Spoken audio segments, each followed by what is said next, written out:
After all, the Toffees have developed a dangerous dependence on the Miami-based company, which isn't even in a strong position to take full control of the club. This is due to their inability to gather the necessary resources to meet the demands of the Premier League, which had a deadline set for the beginning of this week. Having seen that day come and go, with a new deadline now set and renewed confidence from those involved, this latest update outlines the scale of their ongoing investment in this worthwhile acquisition. In a report released, journalist Mark Douglas now reveals that 777 Partners plans to do something for Everton that they had previously promised they would never do again.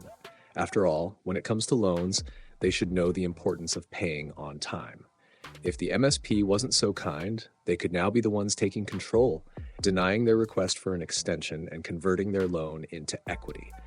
However, as things stand, they are more than happy to allow 777 Partners to continue pushing, resulting in the expected injection of more loans.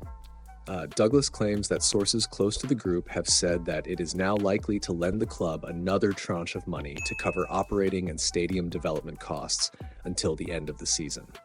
With the end game in sight, I've been told that 777 is likely to lend the club around another £30 million by the end of April. There simply is no alternative source of funding at this point, said a source familiar with the agreement. The Daily Mail had recently suggested in February that the American group was reluctant to do this again, having already injected £190 million at this stage. While the continued reaffirmation of their efforts to buy the club is appreciated, it raises the question of exactly where all this money is coming from.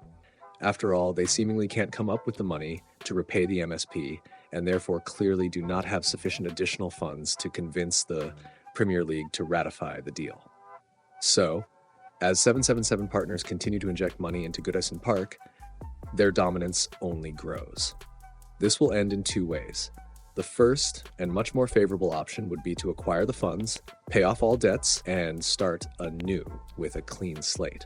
However, the second would see them fail in their acquisition efforts, leaving the club burdened with a mountain of debt for Farhad Moshiri or another investor to deal with. So things could get very ugly.